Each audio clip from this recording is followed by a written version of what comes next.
cup. You will get a cup. Good evening, ladies and gentlemen. Generational Change is here, and Jen will be here in just a minute, so you're stuck with me. You know, I was thinking about what I wanted to start the show with tonight, and the more I think about it, the more I want to go, right into what I think is a very important topic that has been talked about by, a number of people this week. By the way, got to get it started. Hit the like button. Make sure you're subscribed on YouTube. Share, comment, do it all. It's really great for the channel. Really makes all the difference in the world. Imran, good evening. Jason, good to see you. Henry, Keith, welcome to the show. So this very important topic that I want to talk about right now, and I don't want to wait. What are we talking about? Because if knowing you, it's Bruce Springsteen. No, it's actually not. It's actually our Hi, all. It's actually our bootlicker of the week. I didn't even want to wait on this because I think it's very important that we talk about it.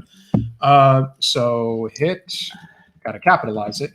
Hit the like button, subscribe. By the way, Jen's under the weather. Yeah, I'm a little snively and under the weather, so if I have to lean away for a minute, don't mind me.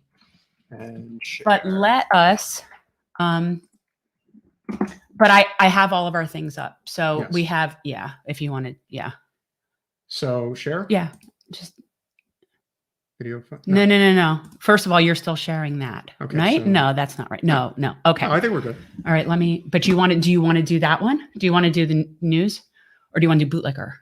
Mal, the deal for the garden tomorrow is, I don't think Jen's going to be there, but I will be there probably around. I'm going to see how I feel in the morning. Yeah, probably around 10 o'clock. So if you want to be there, that's a good time. Guys, get this thing moving. Retweet it on Twitter, share it on YouTube, Facebook, all of it. So, and yes, Jason, we will talk about Malcolm X. But the first thing that we want to get to is our bootlicker of the week, which is Alexandra Rojas. And the irony that she has. Oh, wait, that's not right. No, it's that. One? No, This one? no. It's that one.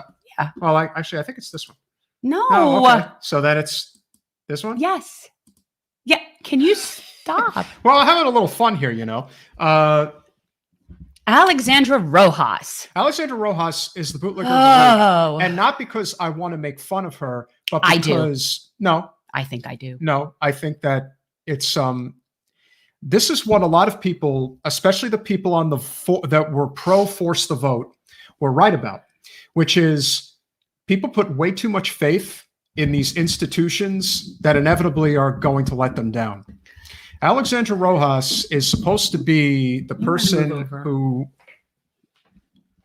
There we go. I think you just wanted me to move over. I just want to be. Alexandra Rojas is the person who is supposed to be in charge of She's the head of the Justice Democrats. She's the political director of the Justice Democrats. And for an organization that is supposed to be taking over the Democratic Party and not kowtowing to the Democratic Party, what is the point of having Justice Democrats if you're going to kowtow to the very worst of what the Democratic Party has to offer in Neera Tanden? Although, really, is it any different than Bernie supporting her?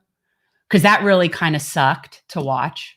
Like that really kind of sucks. Well, it all depends on what circumstance you're bringing it to, because let's be honest, Bernie's support for Neera Tanden has as much to do with not again, I have all the sympathy in the world for Bernie because the corporate media is still exceptionally powerful and they are looking for anything that they can possibly do to squash it. Now that Biden is in charge. I don't know why you're disagreeing with me. I'm just saying they're going to do it to him regardless of what he does or doesn't do. That's probably true. So whether he plays nice with them or not, they're still going to do that to him. That's my no. It's like, okay, but yet he voted for Neera Tanden. Like, honestly, I can't even. I just can't even. And this woman, Alexandra Rojas, actually went on as head of what is supposedly a progressive organization and in support of Neera Tanden. This means to me that they are no longer a progressive organization. They can call themselves that. I mean, people can call themselves whatever they want to, but if you're supporting someone like that, You are not in favor of progress. And before anybody says anything about, oh, well, whoever else it is going to be bad too, of course. No, actually, I heard that it's the person who is a potential shill. Well, no, I heard that the person who may be the potential backup is actually somebody who might not be as bad. But again, it's the principle. It's the fact that Neera Tanden she's on the level of Debbie Wasserman Schultz. She's vile. Like she's that bad. Vile human This is being. a person who ran an organization that was not much different than the Clinton Foundation. This organization funnels money from the most nefarious people around the world. The organization was essentially created to be a money laundering scheme for the Clintons. I mean, what that organization was put into place under the assumption that Hillary was going to be president, and that was where they could take their money from their Saudi friends and whoever else they want to take money from. So that entire organization, to me, is a front for money laundering. We're seeing it right now because, you know, everybody was talking about, you got to vote for Joe. You got to vote for Joe. Once he's elected, we'll push him left. How is shilling for Neera Tanden pushing him left? You're not holding him accountable for anything. First of all, you're already caving on $15 minimum wage. You're caving on the survival checks. Supposed to be $2,000. Now it's $1,400 if you're lucky, because they're means testing it now and there's no guarantee you're going to get it. They're not going to do an infrastructure bill that's centered on clean energy jobs. I just really think that picking her of all people, that is the biggest FU to Bernie and anybody who was a Bernie supporter, anybody who is on the left. It is almost like they were sending up again. And I find that they do this regularly. This was not anything other than go Team Hillary. This was whatever nod or homage they agreed to make for Hillary or whatever she negotiated for her financial contributions. Who knows? Right. But I can't think of somebody that would be more a stick in our eye. And highly unqualified, I might add. I still do not understand what are her qualifications to be the head of OMB. Somebody, please, if somebody knows that something about her makes her qualified, because I don't see it. She would be the first Asian woman in charge of the organization. I mean, that's qualification enough, isn't it? Can we talk about that now that we have the media coming out? You out? had to know that the weaponization of identity politics was going to bite you in the ass if you allowed it to, and it has, and now it's biting you in the ass. And so there you go. No, you've got MSNBC basically saying that the rejection of Neera Tanden is you're misogynist and racist and all this stuff. And I'm thinking, yeah, no, that's like the stuff about her that doesn't bother me. Everything else about her, I find repulsive and repugnant. I really do. And so they're turning this into an identity thing. And really, it's pathetic, but it's their last ditch effort to kind of try to guilt people like Joe Manchin into coming over, but so that they don't look like they're racist, misogynist. And listen, this is the last time, so everybody knows, this is the last time they're going to be able to pull this card. It's over after this, because most people know that this is a game, God. And it's a very dirty game, and it's been played like this for a very long time. But eventually you run out of real estate. Eventually people say, well, what are your qualifications? What are your policies? What are you going to do? Not to mention that Manchin said he's supporting Deb Haaland. And if anybody was going to pick, like if you were going to have a fuss over anybody, I was going to end it. Okay. No, I'm not. No, I want to continue with this. I think it's very important that we do talk about this. Yeah, I do know that, Jason. She did out a sexual assault victim. And she also was physically violent with, what's his name, who had dared to question Hillary Clinton. The problem with Alexandra Rojas is that she knows better. She does know better. And she's doing this because, like so many other people in DC, this is all about a career. This is all about the next opportunity that will be presented to them. And let me tell you, these jobs that are offered in Washington, D.C., they not only pay very well, they have exceptionally great benefits. You get invited to the right parties. You go to the next person who will give you the next opportunity. And who knows, maybe you might meet somebody who's a hedge fund manager who gives you the next stock tip. Everyone is looking for their opportunity. You are either in DC for the right reasons or you're in them for the wrong ones. And the ones who are there for the right ones, they get outed pretty fast. They know who's willing to play the game and who's not. And the ones who are not. Yeah, Faiz Shakir. That's right. Thank you, Jason. Yeah. That's who I'm talking about. The ones who are not are the ones that basically are persona non grata. They become ostracized. Bernie was ostracized from DC forever. and he's still ostracized. And I still don't know what he thinks he's doing by trying to be friends with these people, because they don't care anyway. Yeah, he's now the Senate Budget Committee chair. What are they going to do? They're going to kick him off? Let's see them kick him off. Then you'll really see a fight, because that's what'll happen. I don't know, man. Bernie would probably just roll over at this point. I mean, I'm just sad about the whole thing. I just have a feeling, I've got a very bad feeling in my stomach that they're going to make it come down to his vote. And he's going to be damned if he does and damned if he doesn't. No, I don't think they're going to make it come down to his vote. They already know they don't have the votes. That's why that's not true. And that's why they held it back. Now they're holding it back for a couple of days because they want to see to it that they can at least coax somebody into coming out. I think that they're kind of realizing that it's not going to work. But I will say this. If Neera does not get what she wants, she'll come out and unleash holy hell. Hillary Clinton will come out and unleash holy hell. And everyone will come after Bernie. But you know what? They're going to come after him anyway. So as far as I'm concerned. Well, they've already called him a sexist. Yeah. So he might as well just go with that. They're already calling him that because he hasn't decided yet. Not even if he's going to vote yes for her. Oh my God. He's got to think about it. Oh, well, listen, I've got to make a decision. Right, it's a tough decision. And then, of course, they all want to think, well, maybe I will, maybe I won't. No, this is not a gray area. This is not maybe she's qualified. Neera Tanden is one of the absolute worst people I've ever seen in politics. She's vile. There is nothing redeemable about this person. Like Debbie Wasserman Schultz, there is nothing redeemable. There are some people who are just, their net negative is so bad that they have no business in this racket. You don't have to yell. There's a microphone. You know what? Don't do that. Sorry. Let me have my say, all right? Have your say, but you're yelling and I'm sick. We don't deserve this. No. We do not deserve to literally be spit in our eyes, because that's what happens. That's what they are counting on. And believe me, there are people, not necessarily Joe Biden, because as most people would probably agree, Joe's not in charge. But there are people that are in that White House that want to stick it to Bernie's people like you cannot even begin to imagine. They literally get off on literally stepping on the poor. Which is, well, I mean, that's the whole symbolism of an appointment like this. That's the whole point. Like, I honestly can't think of somebody that would be more offensive to Bernie and supporters than Neera Tanden. And one more thing.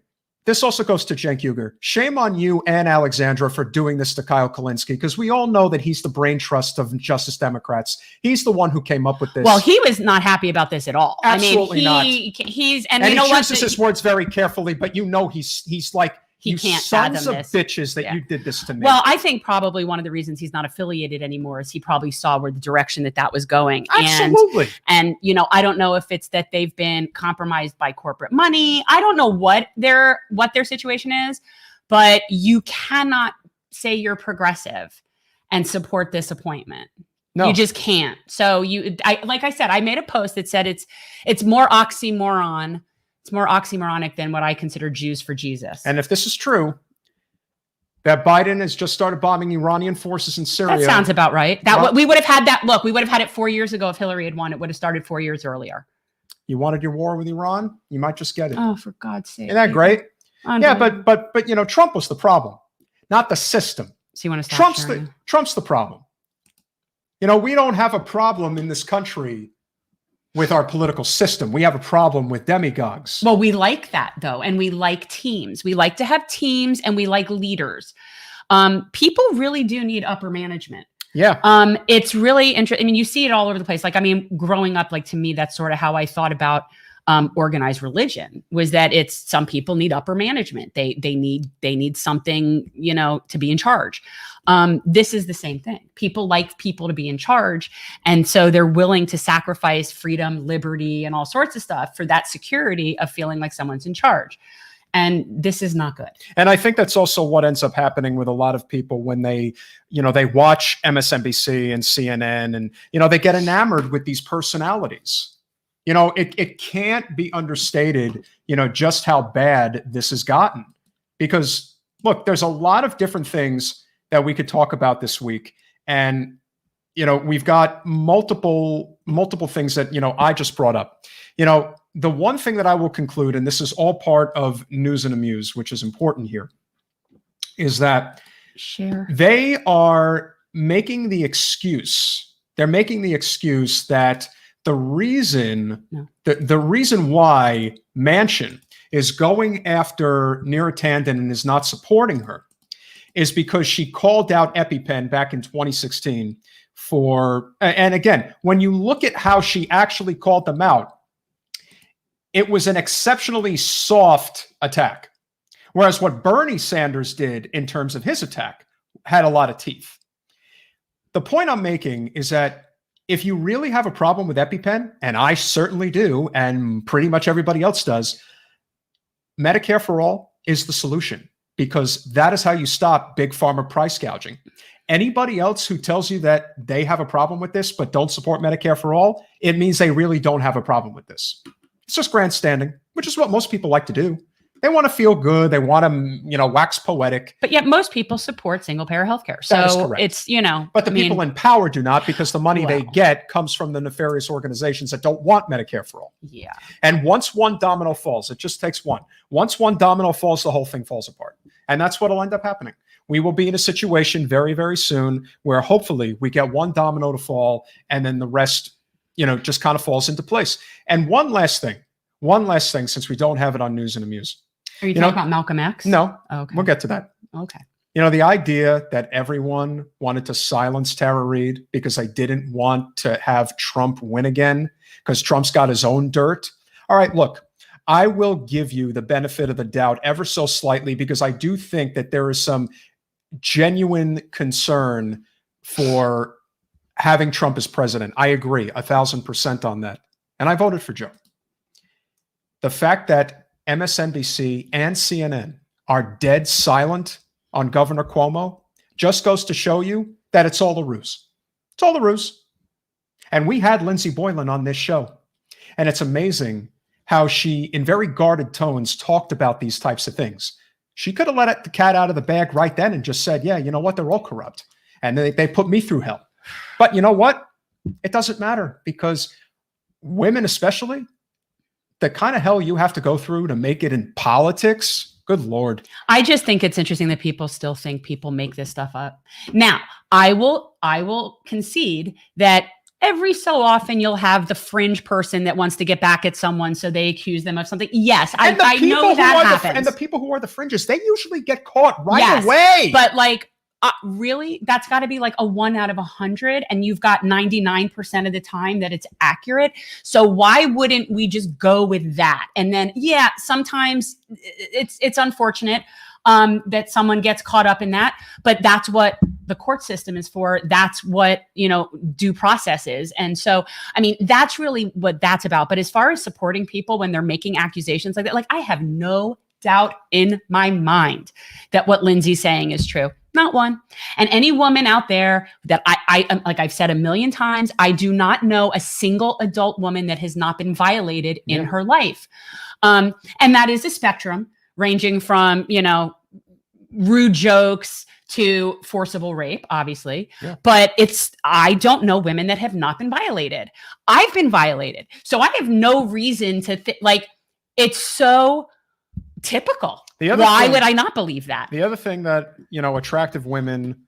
And Lindsay's very pretty. Yes. One thing about attractive women like Lindsay is that it is even more difficult because very often they're not taken seriously.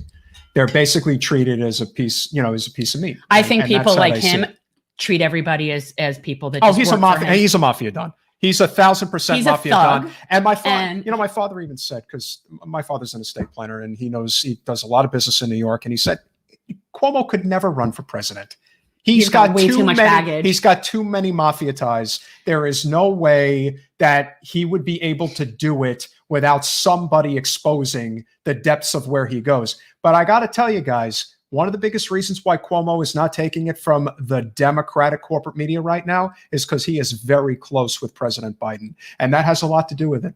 You better believe that if he wasn't close with him, they might shine a brighter light. But the fact that Fox News, and this gets back to the whole circle, the running on the hamster wheel, as Jen likes to say. Fox News is going to cover this, and they're going to cover it for all it's worth. And every Democrat loyalist, especially in they're ignoring it. The 65+ age demographic, they're ignoring it. What they're going to say is, well, if Fox News is covering it, then it must not be true. Well, they're going to look at it like they're trying to attack Cuomo. 1,000%. And what I don't understand is, Why do they care so much? Is it he's terming out anyway? No, apparently there isn't. Apparently there isn't term limits. He can go for 4 terms. Oh, But the fact that gross. Ron Kim is coming out, listen, I don't think Cuomo is going to survive this. Do I think he's going to be prosecuted? No, but I do think his political career is over. You know what? And good. He's a thug. You know, it's funny because I remember when his dad was governor. And Mario Cuomo was a great governor. Yeah. And I had a friend whose parents both worked in that executive branch in 2 different agencies. And there was never like, he was so stand up and just did things like, I don't like, it's just so interesting to me that his kids are like, you know, Fredo. And thank you for that, John. That's not a surprise. Let me tell you something. You really want to know how you stick it to them the best way possible? Have Chris Cuomo interview Lindsey Boylan.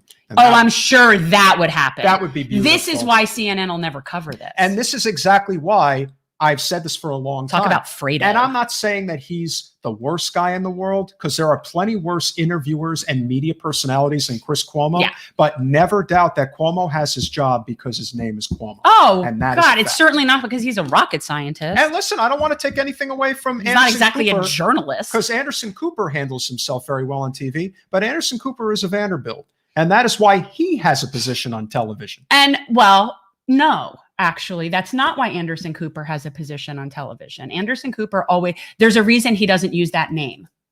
And Anderson Cooper actually, at one point in time, was a real journalist and did real journalist things. And and I don't watch that network or that show. So I don't watch CNN. So I don't know what he's turned into. But no, he is not the same. Anderson Cooper, at one point, there was a certain amount of journalistic integrity that he had. No, the people on CNN that I find particularly distasteful is obviously Chris Cuomo, Don Lemon. There's again, but I wouldn't know any of these people. Entertainment, and don't even get MSNBC is much worse than CNN. All right, wait. That's just. Have you started doing this? Or are we not? Yes, even I am. I've covered this. You've covered EpiPens. Now we've got a few minutes to go, and there's a couple of things. I'm going to leave Springsteen to last. Oh, he had to cover this. But this thing is very important. And, we talk about constantly the things that Biden is not doing as president, and he's not doing much. But what he is deciding to do, which is insane, obviously, is he's planning on reopening. Well, yeah, but he's also planning on reopening the Homestead Detention Center, which is about an hour from here in South Miami-Dade County. The type of things that have gone on in these detention facilities. It's a nightmare. It will not It's a prison. change. It's a prison with cages for children. Correct. And the fact that the corporate media is trying to phrase it in a different way now. Well, he built a new facility that's apparently nice. There's not the one in Homestead. Somewhere there's another facility that they built that's some sort of teen repository. These are nothing more than profit-making entities. That's it. That's all they're doing. Because otherwise, there is no reason why these kids can't be put up in hotels. By the way, it's $750 a day to house them in these facilities. You can get them a nice hotel room and decent food for a lot less than that. So there's plenty of that to go not only that, what about unused dorms, boarding schools? There is no shortage. And quite honestly, these kids are not dangerous. So I don't understand why we're not seeking to place them at least in some sort of temporary. Why are they being treated like criminals? Why are they being incarcerated? And again, the reason this is happening, profit. We have a for-profit correction system. We have a for-profit education system, which is disgusted. Why we can't cancel student debt, because there is a higher education entrenched bureaucracy. And we have a for-profit healthcare system where we literally kill people for the purpose of making more money.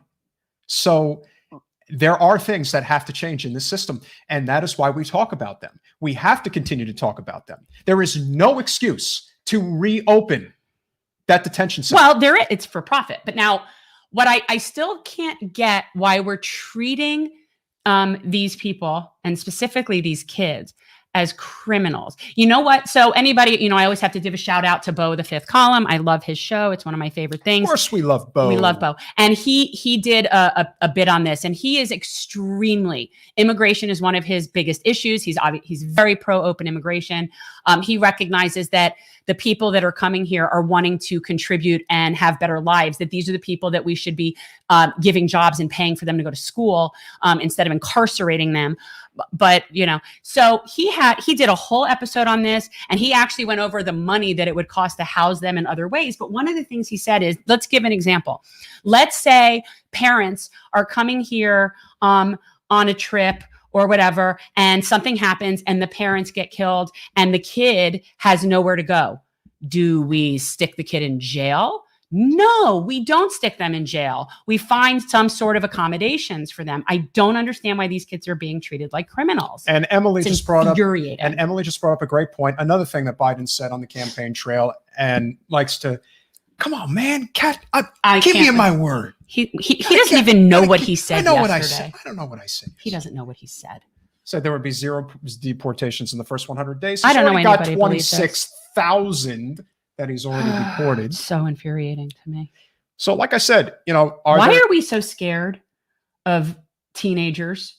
Because they're brown. Well, like I said, because they're brown. Do not still, as I tell people all the time, do not underestimate, even today, the power of the corporate media and how they can drive a narrative and make things the way that they want to make them.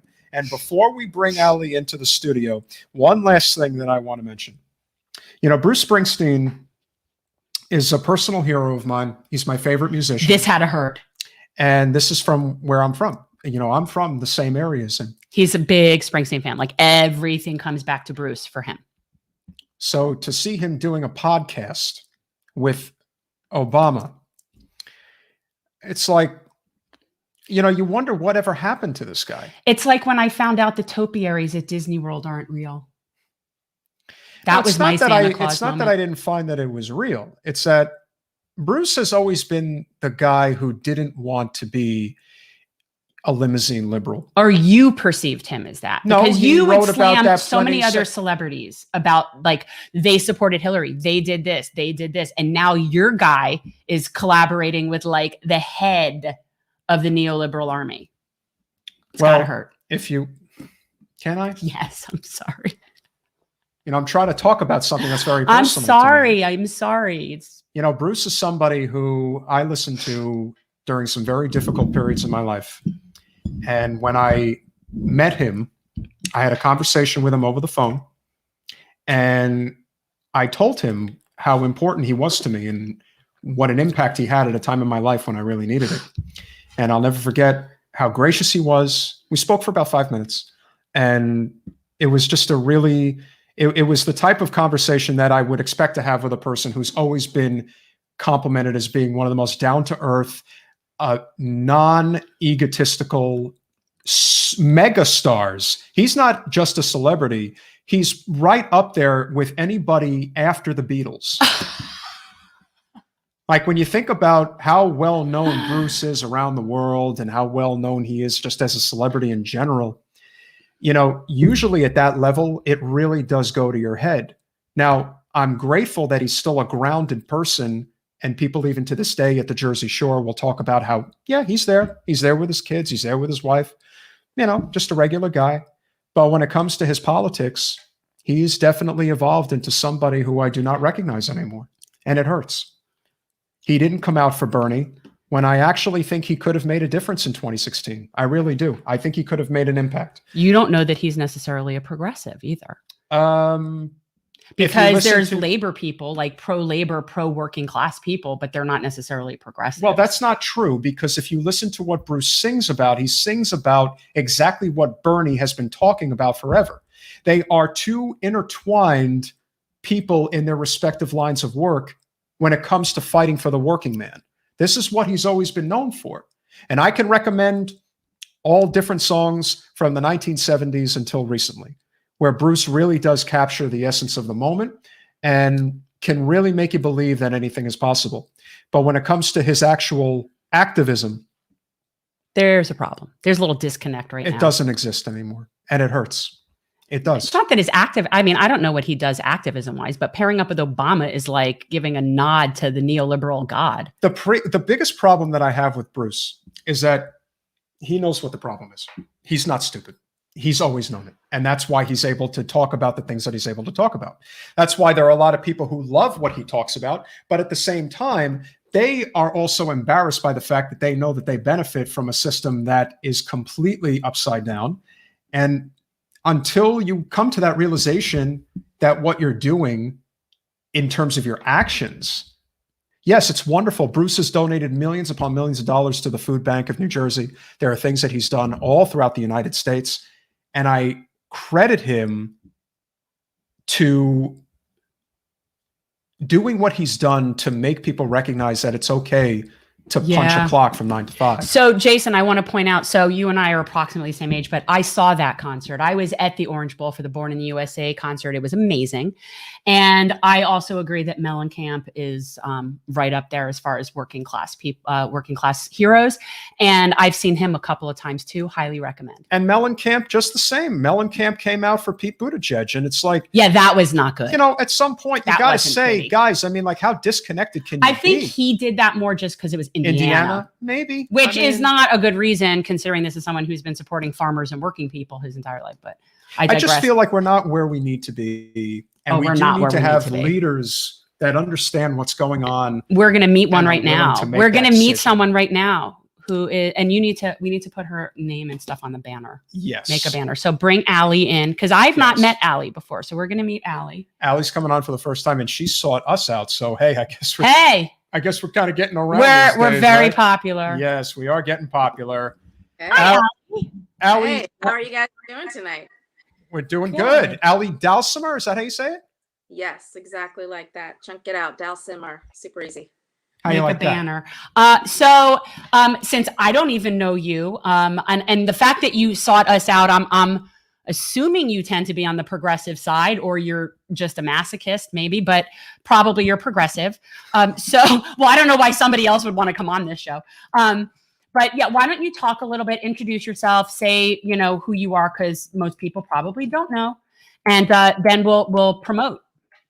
Yeah, awesome. So, I mean, we've been a fan. We watched your campaign and super sad about how that came out. No, it's all good. It was. You guys are doing even more now, right? So that's even. Well, it's all part of a snowball of progress. So it's it's chipping away at something.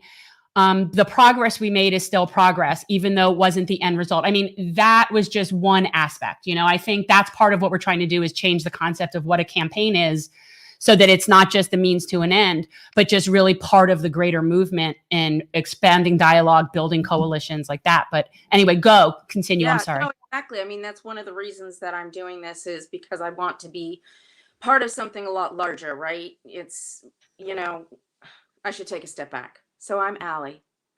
I'm a woman who's worked in the environmental field pretty much all my adult life, and have over the last few months and really the last year or two just gotten to a point where I've been just overwhelmed and disgusted by the corporate influence in Congress as a whole, but really in this district as well. And who's your current representative? Our current representative is Jerry Connolly. I know Jerry. He's, long-term corporate Dem. Takes the 9th most money from the military industrial complex of anyone in Congress. 90% of his funds are coming from mega donors and corporate PACs, and we're grassroots. We're not taking any corporate money.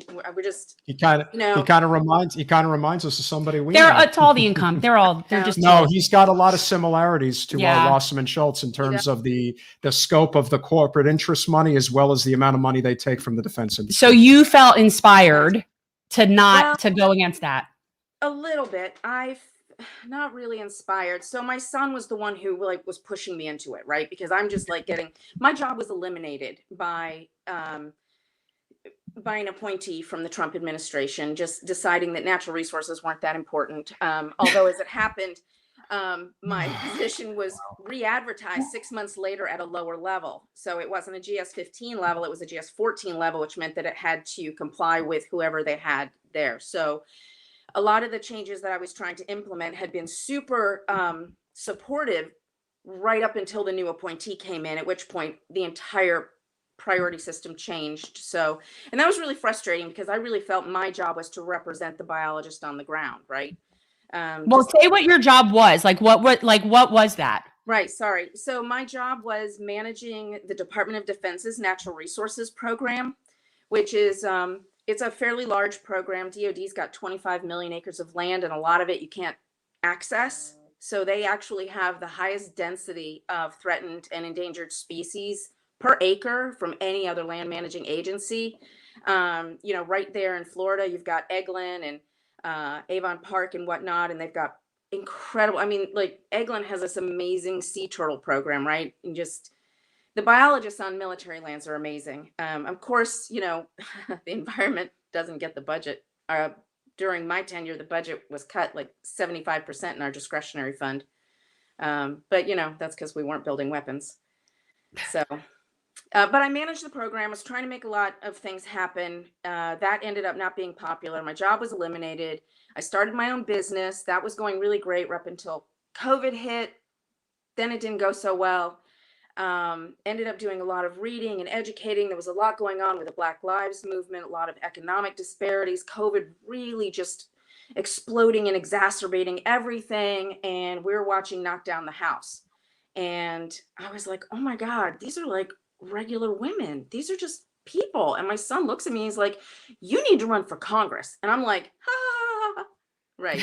Yeah. So that started this sort of back and forth and back and forth and back and forth. And in the end, the final straw that really tipped the scales to being like, I've got to do this, was Connolly holding up the HEROES Act, because that was the first relief bill that went out and ended up, like 75% ended up going to corporations and special interests. But we didn't know that at the time.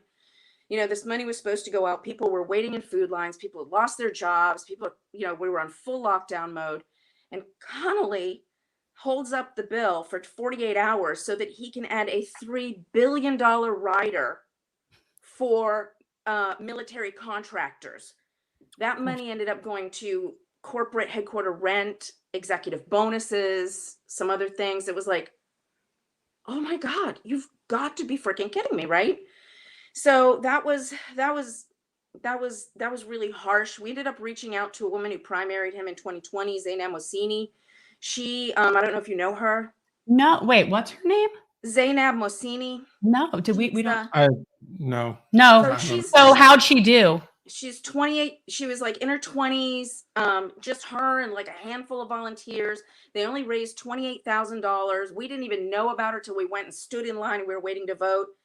She still got almost 25% of the vote. Wow. People are ready for a change. So we reached out to her. Are you running again? We want to support you. And she was like, I'm not running again. Congress is not nice, and I'm not going through that, and I've got too much on my plate. She has a lot of things going on personally. And so that's when Kyle looked at me and he was like, you got to do this. And so I was like, yeah, you know what? I do have to do this. And the more I've learned about how Connolly runs his district and runs his campaign and who he cares about and who he represents, the more we've realized that, yeah, it's not most of the district.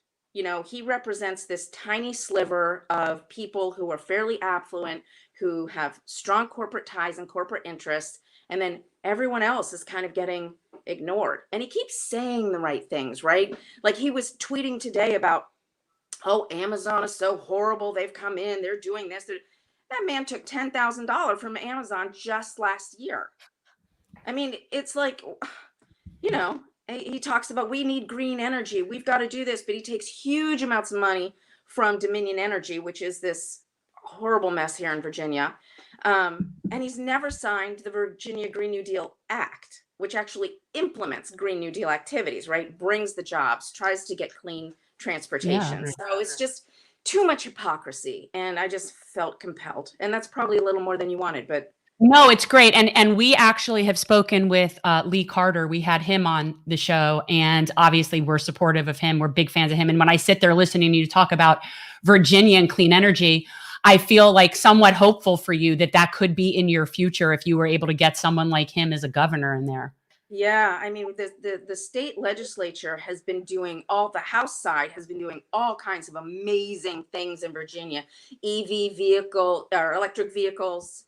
I will say EV vehicles, that's redundant, but and he did the big thing he did that Lee Carter did was cap the insulin copays, because corporations were like charging hundreds of dollars, and he kept it. He did that. That was really huge for a lot of people. And then we've got. I bet you he'd be supportive of you. Have you reached out to him? He's pretty much doing his campaign, I would think. So, because we got he's like hitting that 2021 thing. So, we need to reach out to him. Yeah, because he'd be a good ally for you, and he would probably help with resources and stuff. When's his election? June 2021. Okay, so then that gives you time to afterwards. But yeah, he would be someone, and sharing resources with someone like him would be a real. I mean, yeah, he really is. He's a working class champion. He really is. But like I said, in the state legislators, there's several of them, and it's in the Senate that we hit. Right. Like, am I allowed to say who? Okay, Dick Saslaw, who is you can. Oh, please, by all means, we name names. Jerry's supporters, and he's awful, and he is single-handedly. He's the chairman. He's single-handedly killing all these incredibly awesome ideas, including the Paid Family Medical Leave Act. What kind of jerk doesn't want paid family medical leave? I mean, honestly. So somebody on a corporate payroll. Yeah. So what was your experience in politics before, like prior to this? Goose egg. In fact, as a policy person, we were specifically prohibited from taking political stances. Couldn't even have like a political mug or whatever, right? Because as a person who's supposed to be implementing policy in a civilian agency, you cannot have a political bent, right? Because that's meaning that you're not fairly implementing whatever the legal requirements are. And Did you follow anything? Like, what were you following the 2016 Democratic primary at all? Yeah, of course. Absolutely. So yeah, I mean, my personal voting and my personal politics, I just couldn't express them, with my position. But no, we were huge supporters of Bernie. I was incredibly, just really, and in a way though, that was an eye-opening experience, right? Because I never really understood the entire bias in how reporting is for Bernie until that election, right? Like, no, that was 2016. That was 2020. Right. That was 2020 when I really saw the bias. Like, I mean, yeah. So once they exposed the system, because Obama never did that. Nobody did it. When Bernie came along, I knew about him for a number of years. And when he said he was going to run clean, I said, oh boy, here we go. Yeah. I knew right away. And I said, we'll see if he catches any fire. And then early on, he did a huge rally in Madison, Wisconsin. And I said, oh, it's on. Here we go. And even I didn't think they would go to the length that they did. We are speaking, of course, with Ally Dalsemer. She is candidate for the U.S. Congress District 11 in the state of Virginia. Speaking of the state of Virginia, it is a state that has a super majority Democrat governor, state house, state senate, and it is considered the worst state out of 50 for workers' rights. Can you speak on that, please? I can. So part of the process that I've been going through these last couple of weeks, we only announced 2 weeks ago, is sitting in on all of the district level meetings that I could. And in nearly all of them, labor issues, workers' rights issues are being raised. And like I said, that the state house is doing a great job, and the Senate's killing everything. Women's rights, workers' rights, labor rights. And since we're talking about Connolly in the 11th district, which is Prince William and Fairfax counties, Connolly's does not support the Paid Leave Act. He does not support flexible schedules. He does not support what are the other ones? The child care for working families. He's not a worker friendly guy, right? And here's the other thing. I went to the 11th congressional district meeting, and it opened with the chairman reading a personal note from Jerry Connolly, and it said, we have a note from our friend Jerry Connolly. Thank you so much for the flowers in remembrance of my mother, your friend in true progressive causes. Jerry. That was the note. And I was like, okay, I think either he and I have different definitions of progressive, or that's just completely being misused, because there's no way in God's green earth that there's anything progressive about this man. So, yeah. Debbie calls herself progressive. She actually put it out in one of her ads, referred to herself as a progressive. And our local newspaper, when they endorsed her, said, and I quote, that she and I were virtually indistinguishable on the principles. That's great. That's She's awesome. Progressive, all right. So Yeah, it goes to show you that the power of the narrative really goes a long way. Your state senator, Howell, apparently has a fixation on Capital One and wants to rename. I guess there's I happen to be a big fan of the DC Metro. I think it's one of the best run train systems in the country. And, you know, there's apparently a stop in what might be the wealthiest suburb in all of Northern Virginia, which is, of course, McLean. And the stop is, they're trying to like rename it. That's important. The Capital One stop, and your Democrat state senator feels that this is the hill that they want to die on. Can you talk about this? Because I only got a taste of it from Crystal Ball on Rising, but I would certainly like to know more about why this is such a significant issue that they feel that they have to name a DC Metro train stop in Northern Virginia. That's something that has to get to Richmond. Like, that has to be talked about. It's so important to appease the wealthy suburbanites in Northern Virginia. So please, if you could tell me about that. Yeah, you know, we already have Capital One Center, so I'm not really sure why we also need a metro station. Because they paid more money now. Yeah, I know. Renaming things, it's very superficial. You know, it's like when they renamed Washington National, Reagan National, right? Okay, it had a perfectly good name. It was Washington National, right? And so, you know, and you know, I'm going to circle it back to Connolly again. His big thing for progressive, in support of the trans movement, which, by the way, he has been completely ignoring until about 3 weeks ago, was he's put in a bill to rename the J. Edgar Hoover building because, you know, J. Edgar Hoover was, you know, homophobic. So that's where he thinks we need to speak. Ironic, isn't it? It is ironic. So, you know, naming metros, it's all just superficial. It's bullshit. Yeah. It's just, you know, trying to appease people and make it look like you're doing something, you know, like name a trail. I was talking with a neighbor in just over here on the other side of the neighborhood. And I was saying, you know, what do you know about Jerry? What do you know about him? And most people said, well, I don't know. I don't really know much about him. He flies under the radar, which until we announced our campaign, he was doing. And then she said, well, I know that he got a trail done. And I was like, okay, he got a walking trail done. That's really helping working families. So that was the only thing that anyone could think of. But, you know, it had a name that she could remember, and it's just like a metro stop, and it's symbolic, and it's meaningless, and it's a waste of money, but whatever. Yeah. That's typical virtue signaling that you get, especially from the Democrats, because it allows them to look like they're doing things when they're not really doing anything. And they play to that, you know, they love that stuff. I mean, it's crazy that this is what they're prioritizing, but. Yeah. Now, Virginia. Yeah, go ahead. Now, Virginia is a right to work state. What is the current minimum wage in Virginia? What is the current minimum wage in Virginia? I think it's way too low. it's 11. It's $11. I think it's 11. It just became 11.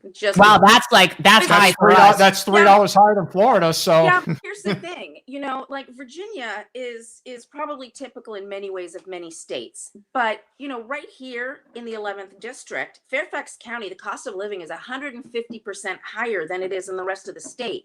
Right. Yeah. And that doesn't even include like Loudoun County and McLean, you know, those places where it's even more. Right.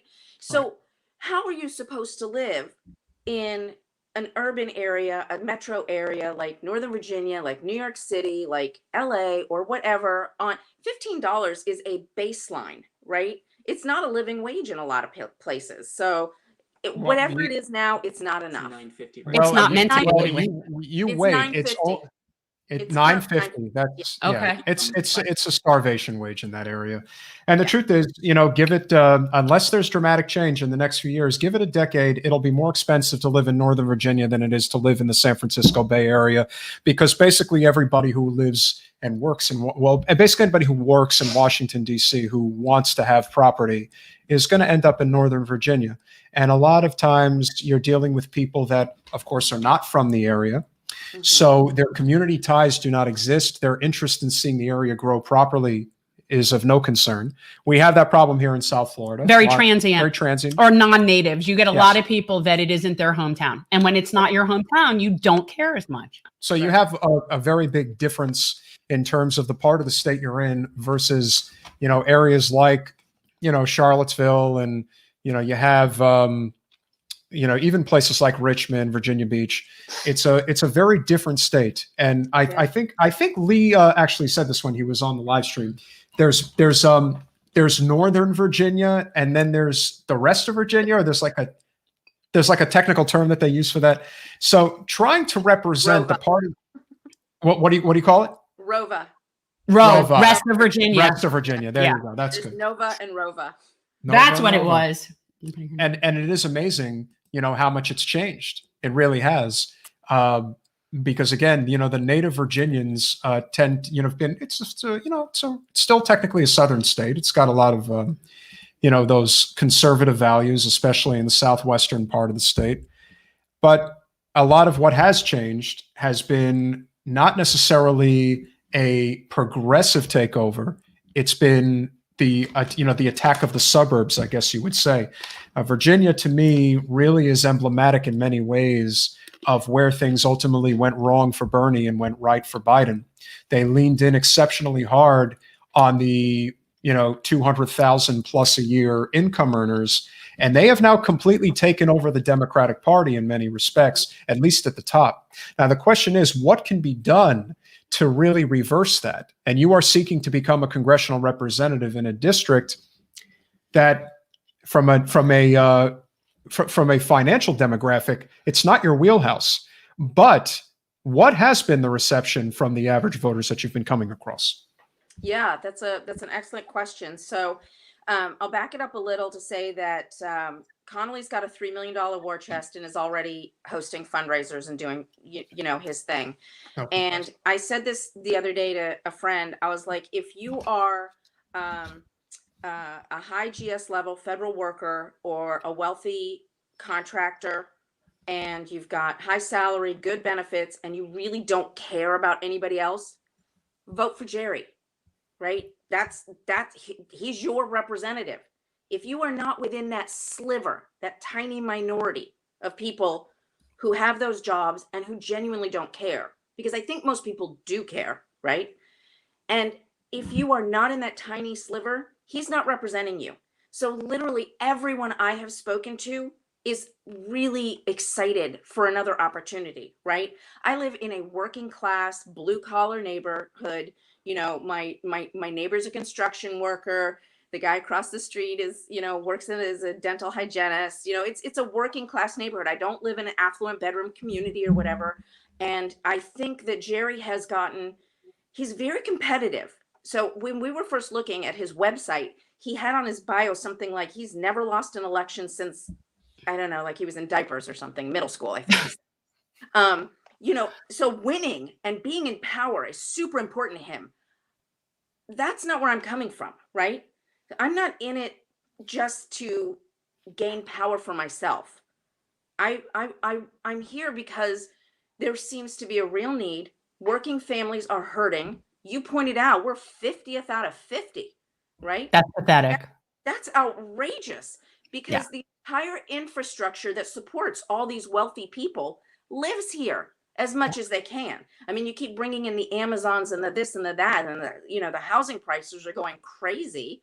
I couldn't afford to buy my house right now, right? We purchased in 1998.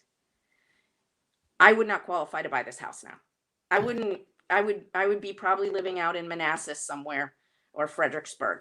So, you know, the fact that Jerry has allowed this to happen under his watch in this district is fodder enough. And I think our path to victory is just getting our message out. Like Name recognition. We need name recognition, and we need like message recognition, right? So like we've just started raising funds so that we can train up volunteers and try to get them phone banking to tell people in the district about us, right? And if I really think if people will go and look at what I support and what he does not support. He didn't support COVID relief, housing assistance for COVID relief. He hasn't even signed on to the reauthorization of the Violence Against Women Act. Like, what? He doesn't support. It's not important to him. Child care. He doesn't support anything. He doesn't even support. So Don Beyer, who is in the 8th district, which is a more progressive district, it's in Arlington, just introduced the what's it called? It's the Fair Representation Act, where he's introduced ranked choice voting in Virginia. Shocker, Connolly does not support that. I'm a huge fan of ranked choice voting, right? Okay. Because the party system's just ridiculous. But I just feel like people knew what he was really doing as opposed to what he was saying he was doing, and knew that there was an alternative, especially since Zainab got almost 25% of the vote with literally zero name recognition. Which is why he's taking this very seriously and why he's going to continue to add to his little coffer there. Yeah. I would just say to you, honestly, don't pay attention to how much money he has. Yeah. Don't even pay attention to how much money he has. How much money he has is not of your concern. Right. You need to concentrate on getting the amount of money you need to get out your message. And it'll be significantly less than what he has. And that's fine. You don't need that much money.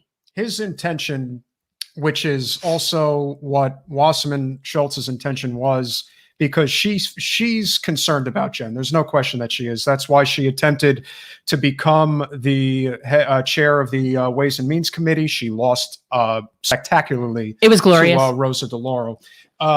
But they're going to do these things because they know their time is running out. Well, especially if his last challenger was able to pull in almost a quarter with that little money, he's scared. Yeah. So, and that's fine. I'm just telling you, do not let him or his amount of money get in your headspace. Because the truth is, it's not about it's not about him. It's about you and the ideas that you're bringing to the table. So it may be cliche, but what are your top 3 issues that you are fighting for? And I would assume that whatever those top 3 issues are, they probably are distinguishable from whatever he supports. Oh, of course. Yeah. And I'm going to answer that. I wanted to say one thing, and that is, since he found out about our race, he has signed on to 30 pieces of progressive legislation that have been sitting around since 2017, 18, and 19 that he's never had an interest in. So we are having an effect already. That's part of the progress. That's what I'm saying. Like, you're contributing to progress, win or not. Right, That's the point. Yeah. So my top 3 issues, honestly, are universal single-payer health care. Jerry has doubled down on the ACA, and we have 10% 10% uninsured people in this district, and thousands more who are. I am officially underinsured because I decided this year, because last year I paid nearly $8,000 in insurance premiums, and we didn't use it. I calculated it. We benefited just under $1,200, and I'm like, what the fluff, right? So this year I'm like, you know what? I'm going to go for the high deductible like policy. Blah. Yeah. So my daughter broke her toe. She needs shoulder surgery, which by the way is like $20,000. So I'm like, okay, I'm officially underinsured and I'm screwed, right? But you know what? Join the pack. There are thousands underinsured in this district. So universal single payer health care is absolutely number one. I had come into it thinking that women's issues, women's rights, helping moms, single women in this district, the 3 most economically disadvantaged groups are all single women. The worst off are 18 to 24, then 25 to 34, 30. So single women. I'm a single mom. I was raised by a single mom, right? I get that, right? But it's quickly become apparent that it's all workers. It's not just women. Like, we have to lift women. We have to lift all working families. So I've modified on that one a little bit. And then the third one, because I have spent 3 decades of my life, just over, working in, the environmental field. And frankly, I grew up, going to like the Earth Day events and, trash pickups and, take all you want, but, eat all you take, that kind of thing. So obviously environment is huge for me. I had this, well, I'm not gonna say, but, I don't understand why we can't do the simple things, right? Like there are big things that need to be done at a big scale, but I was raised, think globally, act locally, right? So if you're not in a position, like I want to be in Congress, I want to be in a position to do big things. I want to make sure that we can actually enact all the Green New Deal stuff and not just have it be a resolution hanging around. But you know what? Every single person can do little things.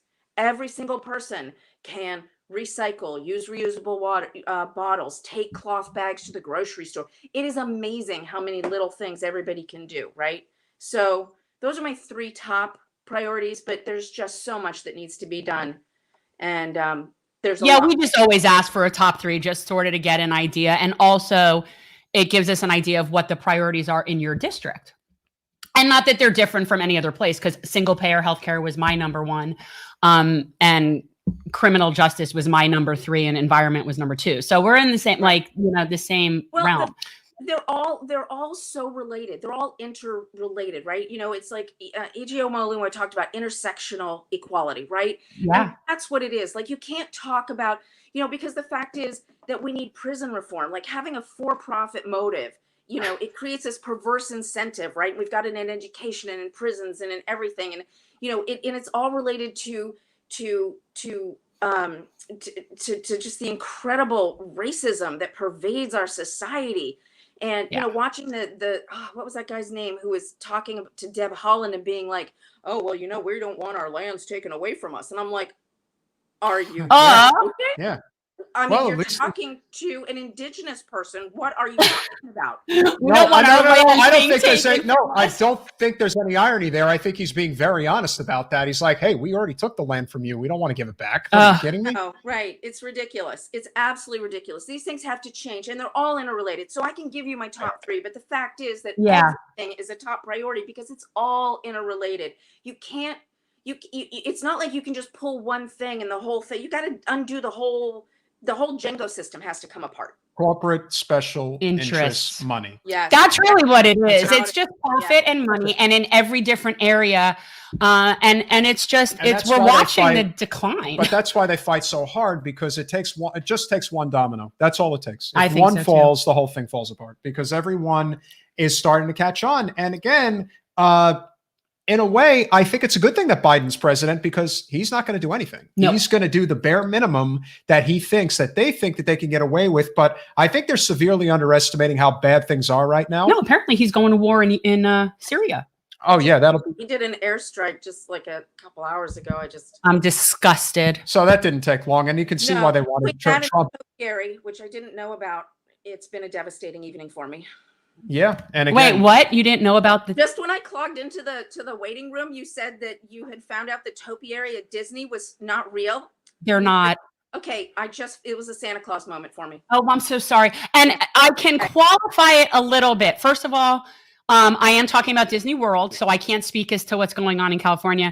And I'm talking about the giant ones that you see when you're riding on the monorail that are underneath, like, the big statue, not the one like right at the front. That one probably is real. But the big ones, they're AstroTurf. Yeah. I know. I'm sorry. And bubbles burst, I know it was for me. We got out of the car to take pictures with them. I was devastated. Like this was... and I never believed in Santa. I'm Jewish and we never celebrated. So that was my Santa moment for sure. Yeah. What? I can understand. I'm sorry that I ruined it for you. That's all right. Now, I'm all about the truth. It's all good. I need to know the truth.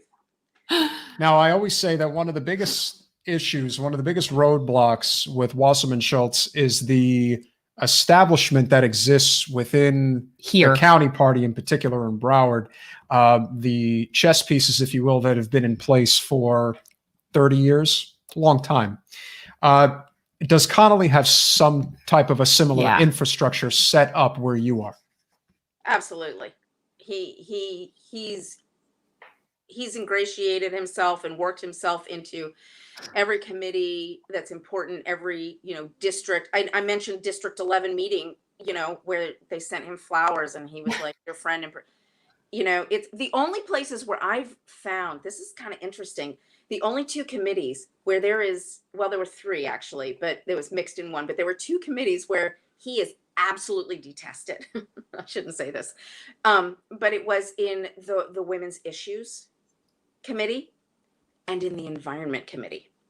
They pointed out, they didn't know who I was. I waited till the end to introduce myself. And they were going on and on about how Maryland and DC are so ahead of the game in terms of their environmental regulations and their legislation. And why can't we do more? And we're so behind the curve. We're 34th in the nation on this, and, you know, on and on. The other committees, it was very interesting because they kept talking, every single one of them raised workers' rights, labor relations, and all these other things. And nobody seemed to connect the dots to the fact that Connolly's not supporting them. It was like this weird disconnect. They genuinely thought he was progressive. Yeah, labor's a whole other mind-blowing to me, right? Oh, yeah. Jerry's so pro-union. He supports us. You know, look what he keeps saying about the postal workers. Well, he's head of the subcommittee and could actually do something to get rid of Louis DeJoy. He hasn't actually done anything, but he has yelled about it a whole lot, and that makes people happy. And that's performance art, and that's a very big part of the problem. And I always say, do not underestimate the power of corporate media. It still has an immense stranglehold, especially on older voters. They believe what they're sold, and that is what it is. They're being sold corporate talking points. Yeah. And so when people, like to, Kamala Harris is a great example of that, where, she'll put on a good show, but it's not good enough. When it comes to the actual teeth of her policies, they're not good. What policies? Well, that's the point. Wherever the wind is blowing, unfortunately, for a lot of them, the only person who actually was being very direct when it came to her performance art was Katie Porter. Yes. And because Katie was going after the wrong people, Maxine Waters decided to remove her from the Finance Committee. Yeah, that was horrible. So I like to point that out a lot. Yes, because let's stop being delusional about Maxine Waters, shall we? A lot of people, well, listen, I mean, talk about just somebody who, I can't. Again, you look at her district, you look at the fact that there are, again, we're not really permitted to speak about this, but there are certain elected representatives from the civil rights era that basically have, they have immunity. They have total and complete immunity to do whatever they want. They're not getting removed. And you cannot say anything negative about them. The same rule applied to John Lewis when he was alive, Elijah Cummings when he was alive. We have Alcee Hastings, Jim Frederica Clyburn, Wilson. Same deal. And the ones who suffer are the ones who are in these districts that need the help.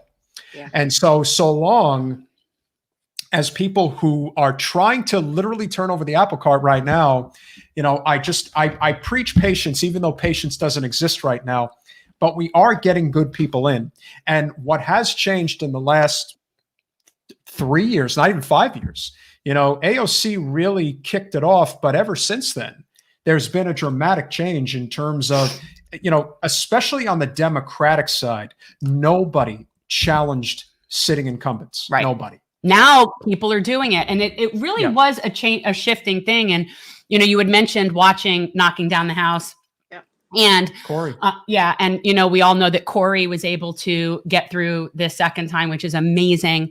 And I know her, and she's badass. Like, this is not somebody who is gonna, if she's making concessions, it's because she's getting something good. Yeah. Like, for her people, for her community. And I really wish she's there for her people. That's it. I would give another great example. If AOC was not the representative in Queens and the Bronx right now, and it was still, Crowley. Joe Crowley, Crowley was very close with Cuomo, and there's no telling the type of lengths that some of them would go to protect him. Now, there's been such a progressive uprising in New York City. It's not just AOC. You've got Jamal Bowman, you got Mondaire Jones, you've got a number of other people like Lindsey Boylan. She isn't just the person who was a victim of sexual harassment and, dare I say, assault, but she's also somebody who has been inspired to run for office. He touched her. That's an assault. That's correct. It's actually a battery, if you really want to be technical. And so because of that, there are people now who are basically telling the old corporate corrupt guard, your days are numbered. We're coming for you. And you don't have a leg to stand on because you don't have any principles. Same is true for Connolly. He's got $3 million, but like you said, about 2.7 million of that is dirty money. And, you know, and he'll take another 3 million if he really thinks you're a threat to take a seat. Well, and let him, because that doesn't matter. Yeah. All he can do, and this is the thing where the money is what matters, is TV and mailers, right? TV and mailers. Pre-COVID, really our strength, and when I say our, I mean like grassroots campaigns, is canvassing. And we really have lost a lot of ability for that, as well as going to events. One of our big things that we used to always do was go to like food truck events and walk around and talk to people. Yep. And so those kinds of events are gone. And so unfortunately, we are now in a position to rely more heavily on money than we were previously, unfortunately. But I will still, you don't worry about what he's got. You don't need to even think about what he's got. I'm not really worried about what he's got. The reality is the whole thing kind of, it just kind of disgusts me. I will say, if you're friends with Corey and you'd like to let her know about us, she's awesome. So, and and here's the thing, right? Like your point about AOC getting in and really starting that ball rolling. I think the squad has just, I know it's been kind of weird to watch, right? Like progressives have been attacking them for not doing enough. Yeah, no, we eat our own. It's our like, specialty. What they're not understanding, and this is the problem, is that, and this is why there were so many people who used to, I remember back in 2016, people were criticizing Bernie for going on the Sunday morning shows and CNN and stuff like that. I'm like, do you not understand that this is where all the super voters are? Yeah. This is where they are. You have to do it. You have to do it. They have to know who you are. It's kind of like we're a monetized channel now, and I have to see that mud coffee commercial all the time. But you know what? It sticks in your head because it's name recognition. It's over and over and over again. Oh, Bernie's on the Sunday show. Oh, AOC's on the. Oh, did you hear what AOC? Did you see what Katie Porter did? And these are people that are fighting for your rights. Yeah. People like Connolly are going to go on TV, and they are not fighting for your rights. No, they're not. No, we eat our own. It's a problem. So that's what they have to understand. And there are dishonest actors that are in the movement. It is what it is. It's on all sides, because the truth is, it's lucrative. It's lucrative. But we are in this for the right reasons, and that is why you're here. There are definitely progressives who I don't really understand how you can say you're progressive and not support, for instance, universal single payer healthcare. To me, that's like the baseline. If you don't support that, you don't even qualify, right? So that's weird. But going back though, it's really the whole like momentum that's building. I think that's so important, because you got people, like if we could get like Isaiah James and Nina Turner and all these people in now, and really try to because they're 21, right? They're all 21. Isaiah James is 22. Garrett Chambers is 21. Garrett Chambers, that's who I meant, in Louisiana. I do like them. So get them in, then we can start looking at the 20. I kind of like Isaiah James, so he's. Did you see our interview with him? I did. I saw part of it. It was amazing. I had no idea he was 6'8", but I like. I didn't either. No, I remember. So, no, he was a good guy. But when we met him, he was only there very briefly, and then he had some sort of family situation, and he left. So I didn't get to like hang with him like I got to hang out with Corey or Lauren or whoever. Right. Yeah. When the Tea Party started taking over everyone thinks that this was an Obama thing. No, the Tea Party actually started under Bush. It started around 2005, 2006. And they really started picking up momentum. Obviously, it got crazy when the Democrats completely cleaned house in 2006. And so from there, they decided that they were going to be a grassroots group, just, move as fast and furiously as they possibly could. And at the peak of the Tea Party movement, which was in 2010, they had 40 seats. So what I would tell people is that right now, being completely generous, I would say that the true progressives in Congress is about, say, a dozen people. If you had 40 congressional representatives that were non-corporate, it doesn't even have to be progressive. If they were just not on the corporate payroll, it would change everything. It would. Like literally. couldn't get legislation through if you couldn't answer to the non-corporate representatives. So we're actually not as far away from this as people think. It's maybe another 20 or so seats, but that could easily be done in the next 2 election cycles. We have to be lifting each other up. Everybody needs to go to allyforcongress.com, sign up for phone banking, donate money if you can, be recurring. And I'm looking at your website, and I got to tell you, you look infinitely younger here talking to us than you do in the picture with your hair all done up like that. I just threw it up in a bun. It was my working thing. So yeah. No, you look like, and it's really cute. And I also like that you did purple and yellow, which, we're purple here. So I think that's really cool. Yeah, we're actually having our whole logo thing redone. We have this amazing graphic artist who loves progressive campaigns and has volunteered to help us with our graphics. That's what you need. Yeah, so that's just been huge. He actually helped Lauren Ashcraft and Rebecca Parsons. Okay. In their campaigns as well. Both friends. So, oh yay. So I love me, Lauren. Lauren's adorable. Ally, I just want to say thank you for coming on the show, and we really appreciate that you are fighting for progressive causes. There is no question that we need to get more representation in Congress. I do not particularly like that Connolly I'm waiting guy. for you to tell me that he's your friend. No, he is not my friend. You always tell me really these don't like people are that your guy. friends. He takes all that corporate money. He is not serving the people, but I certainly wish you lots of luck. You just voted for, you're going to vote for Neera Tanden. Listen. I'm just saying. I am in a very tough spot right now. They are going to put a lot of pressure on me to support I'll Neera. put pressure on you.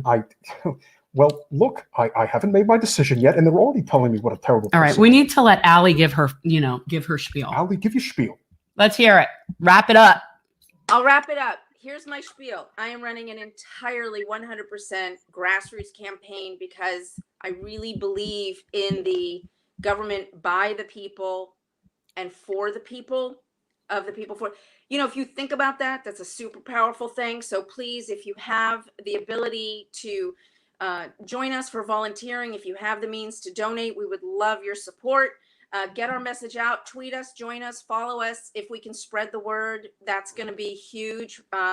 We're going to be building our website right now. I just haven't had the bandwidth to populate it. We're going to get a lot more issues up over the next couple weeks. So please keep checking back for more updates. We're going to be blasting things out as we go. We're going to be doing monthly fundraisers online. So contribute as you can. Please do volunteer if you can. And also I'm available once every other week. We do a talk back. So if anybody has questions, you can ask me live on Twitter. That's awesome. So yeah, that's awesome. We're going to put that up right now. Yeah. And guys, let me just say that if you even have the possibility of being a recurring, and I mean, I had people that were $1 a month recurring, and yeah, you think, oh, it's not a lot. Well, first of all, it adds up. But second of all, when you have, it's really very supported feeling when you have so many individual donors that are really out there for you. And especially now when it's hard for people financially to give a lot, it's just so meaningful when I think of people that care enough to contribute. So people, if you can contribute to Ally, do so. She's fighting a hell of a war chest. And really, I think you're great. I'd vote for you. The truth is, if Lee wins, my suggestion for our progressive community is that we move to Virginia. That's what I said, because we're Florida. I mean, we're not coming around anytime soon. So I don't know. If you win, maybe I will move to Virginia. And run for Congress. Move to another district? Move up to Virginia. Oh, Move into one of the districts and I'm not a fan of carpetbaggers. I actually think that you should always. No, I would just pick up and move because it's a better place to be. Yes, always coming from this particular area. Virginia is beautiful. It's absolutely a beautiful. Oh, it is. It's a gorgeous state. Are you familiar with our friend Jason Call? Yes, Jason Call was one of the very first people that we reached to, and he has been so incredibly personally supportive. He's watching. Guidance and he's always popping in here. Oh, I'm a huge fan of Jason. I think that if you are in his district in Washington, you should absolutely 100% and support him because. And of course, Jason, now that you've officially launched, we'll have you on. Yes. we'll work it out to have you on. But, you know, you guys all have like another year or so for your race. And he definitely doesn't have the lack of name recognition right now that you do. And so anything we can do to help, I'm happy to do so. I think you're great. I don't know your incumbent, but he sounds like a real douche. And so, yeah, I'd like to see you win. Excellent. And it sounds like you have a really, I mean, I'm impressed that she was able to get so much votes for that little money. Yeah. Yeah. The district is absolutely ready for a change. So. All right. All of the social media handles are here. Everybody remember. check them out. Follow Ally on Twitter. And you also need to go to allyforcongress.com. So with that said, Ally, thank you so much for coming on. And obviously it'll be up on YouTube, Facebook, and Twitter. And keep in touch. Remind us share in like, you know, another, you know, few months or whatever, if you want to come on and have a chat again. Yeah. Cause I will never big league you ever. Cause I won't ever do that. And so anytime we'll figure it out. I've been big leagued and I know what that feels like. By a handful of people. By media people or people with platforms. And it's really not cool, especially from people who claim to be progressive. We all have to be working together in concert. Yeah. So we'll give you a platform. Try to rotate everybody. But yeah, if we don't reach out, contact us and we'll get you back on. That's awesome. Thank you. I really enjoyed this and I thank you very much for the opportunity to. Absolutely. My pleasure, Ally. Bye, Ally. Thank you. Have a good night. So she definitely. Yeah, I think we should move to Virginia now. Yeah. Well, you. They have way better people, apparently. Yeah. Okay. Jen's a quitter. I'm not a quitter. I'm not. I just, first of all, you know, I'm a mountain person. All right. So, you know, there's already a selling point to that there's area. a lot of people who ultimately decide to go to their getaway because they have a little cabin in the woods or something like that. You know, I get really tired of people who just talk about how, oh God, this place is terrible. We got to get out of here. No, the truth is this place is terrible because they need fighters who are going to fight because and that is so true. Bad. No, and that's true. And I do recognize that. You know, it's like your favorite place in the world is Asheville, and Asheville is one of the few places you can honestly say doesn't need help. Well, yeah, it doesn't really need a lot of help. But this Not area really, does. It doesn't because the people understand that and have priorities That's there. right. North Carolina is an infinite. No, and there's stuff wrong there too, but there are in a place like Asheville, there's infinitely more people on the correct side of the issues. They're not the anomaly, whereas here it's the anomaly. We definitely have a lot of impediments to our local politics here in Broward. We also live in an older district, and that hurts. And we live in a southern district, and that hurts too. And we live in a district with a representative who's been here for a very long time, who will take money from anybody who's willing to give it to her. And there's a lot of old people here, and that's the bottom line. When I was going out and, when we went out and we were doing social distance canvassing towards the end of the campaign, I can remember we went to an apartment building in Dania, and there were people living in these apartment buildings that were over 100 years old. Which one are you talking about? Like, where are you talking about? In Dania. Yeah, but are you talking about when we delivered the food? No. Where are you? I'm trying to remember where we were canvassing. Oh, okay. Okay. And I just remember looking at, I remember seeing somebody who was 106, and I'm not, I'm not age shaming or anything like that. But the reality is if people at that age are voting, they're not voting for Jen.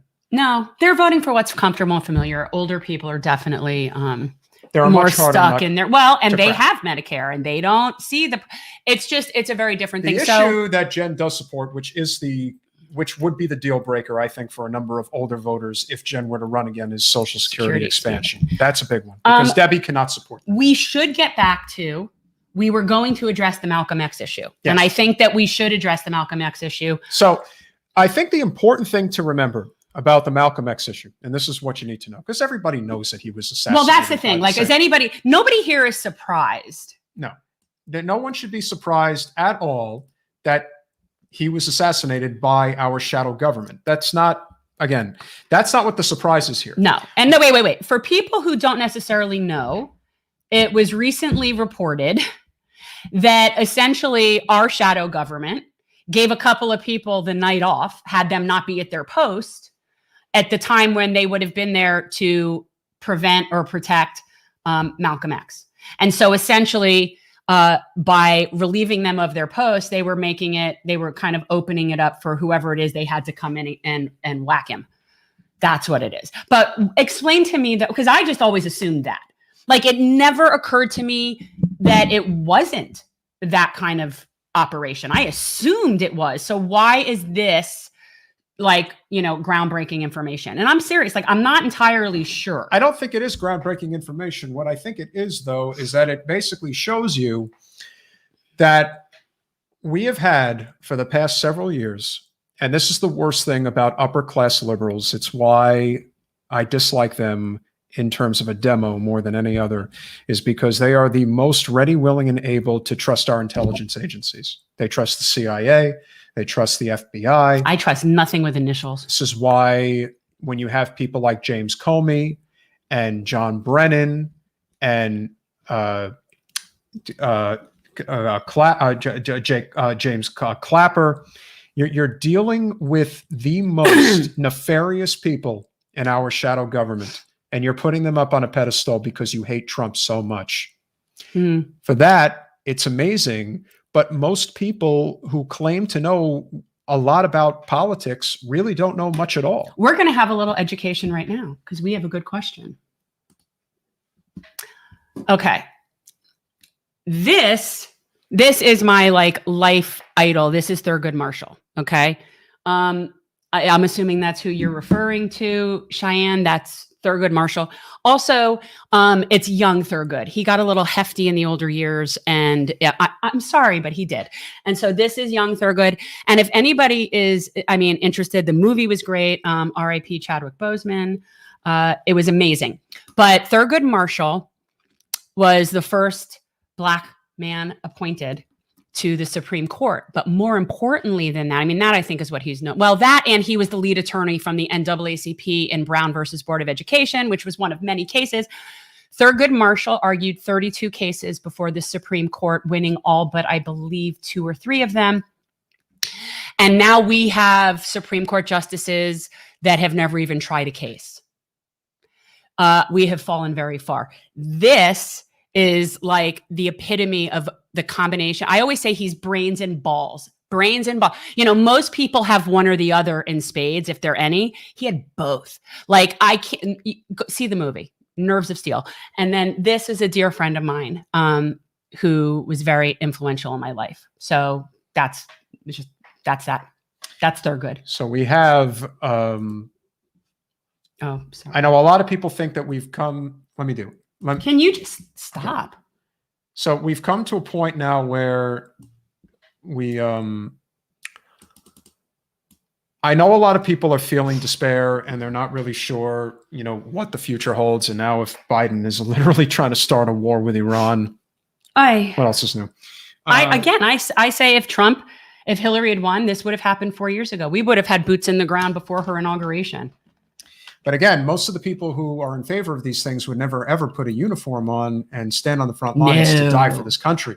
No. But they're ready, willing, and able to send people off to die. For money. And let's face it, they probably feel okay with it because most of them are Trump supporters. So I guess in their eyes, it's like, hey, No, because that's our jobs program for people that can't afford to get an education. And which is something Isaiah talked about. Yeah. Isaiah talked about that. He was... Yeah. Now, I recommend that interview. Anyone go back and look at our interview with Isaiah James. It was really good. Yeah, there's a lot that you can learn by, again, the important thing is that we spread the word, because very often a lot of people get stuck in echo chambers and, they watch their independent media channels and they get the information that they're getting, but it's not really changing anything in terms of who you're passing the information along to. So anytime we go live, I always make sure to share our channel with as many people as possible, even people who wouldn't necessarily give a damn about what we're doing, or maybe opposed to what we're doing, or maybe unsympathetic and just don't really want to make the effort. But you do it anyway, because then eventually people see how committed you are to it, and more people get involved. And then the next thing you know, they start listening. And then when they start listening, you start telling them corporate special interest money is why we can't have nice things. And if you keep electing representatives that take them, you're going to have this problem. That's what I say. It's why we can't have nice things. And the Democrats, and we do eat our own, is another big problem that we have. And on that note, I'd like to say that I am trying to garner as many people together as humanly possible for a live stream on March 20th to pardon Julian Assange. Yep. Right now, it's going to be on Saturday the 20th. It's from 2 to 6 Eastern Standard Time. Chosen so that the people on the West Coast don't have to get up too early, and yet the people in England won't be in the middle of the night. So we're trying to accommodate that. So far, we have heard from a handful of people that are going to want to participate. I heard from Medea Benjamin today, and of course she's in, Kate Willett, Jordan Sheraton. I think you should get Bo the Fifth Column. I reached out. Okay. I reached out. I think he would. We just have to wait and see. And the only person who said that they cannot come and play is Rational National. It's because he has a new baby and he doesn't want to make. Oh, wow. I know. Oh, good for him. He's a new baby, and I think they're moving. So anyway, that is why. But it certainly wasn't for lack of caring. So pay attention to that. March 20th, we'll be doing a live stream. And I'm hoping that everybody who does come on that also is a YouTube or live streamer will simultaneously live stream while we're going live. Yes. We'll spread the word and obviously have a hashtag that moves and gets people to pay attention, because listen, we've got to stand up. You know, like I said, all anybody was talking about, oh, you've got to vote for Joe and we'll hold him accountable once he's elected. And now he's still going after Assange. He's doing everything and everyone is backing away. Oh yeah, nobody's saying anything because as long as we don't have Trump anymore.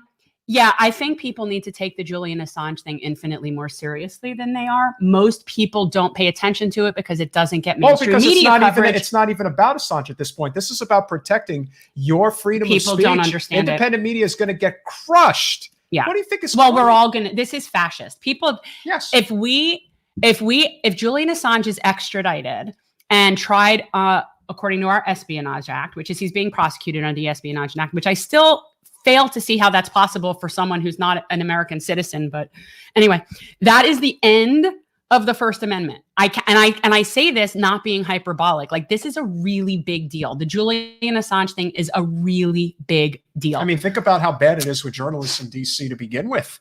Most of them don't actually, they don't challenge power. No. Count out to power. Those aren't journalists. No, they're not. And the truth They're is, I don't know stenographers. whether or not I consider Julian Assange a journalist, but it's irrelevant. Whether he's a publisher or a journalist, the idea that we could prosecute somebody for printing the truth is outrageous. Absolutely outrageous. We cannot abide this. No. So March 20th, live stream for Julian Assange. We're not raising money. We're trying to raise awareness. We will be encouraging people to be flooding Biden's office as well as the Attorney General's office with letters, emails, phone calls, anything you can to flood them that we, the people, do not want them to prosecute Julian Assange. So they work for us, and we just need to remind them that they work for us, and we don't want Julian Assange prosecuted. So that's what we're doing. I can't emphasize enough how detrimental the elimination of the Fairness Doctrine in '87 by Reagan and the enactment of the 1996 Telecom Act by Clinton. It's bad. And what it did to this country. I still don't understand how they can challenge. I still do not understand how he's being prosecuted in the Espionage Act. Well, he actually can't be, but they're going to make their own rules. But it's so bizarre. Well, where's the people don't understand, the idea of the Espionage Act is if a citizen of a country acts in favor of another country against their own country. And I believe it even might be during wartime. No, that's that's treason. But it's somebody of one nation, your own nation, doing something against your nation. He's not a citizen of this country. That's why I always found it interesting when everyone was like, Trump is committing treason. I'm like, are we at war with Russia? Well, people like to throw around the word treason a lot. Now, interestingly, Dick Cheney committed treason. Yes, he did. And nobody talked about that, which I found that was treason. So, but anyway, I still don't understand how they can really do this. He was sending soldiers off to die in Iraq so they can build different, defense contracts and different projects through Halliburton. Yeah, he outed a CIA operative. That's treason. He outed a CIA operative. It's all bad. Hey, let's lift up his daughter. Let's put Liz Cheney in the spotlight and show what a great person she is. Let me tell you guys, everybody's got it all backwards. It's almost like whatever the corporate media is showing you, it's the complete opposite. It is, but unfortunately, that's who has the megaphone. They do.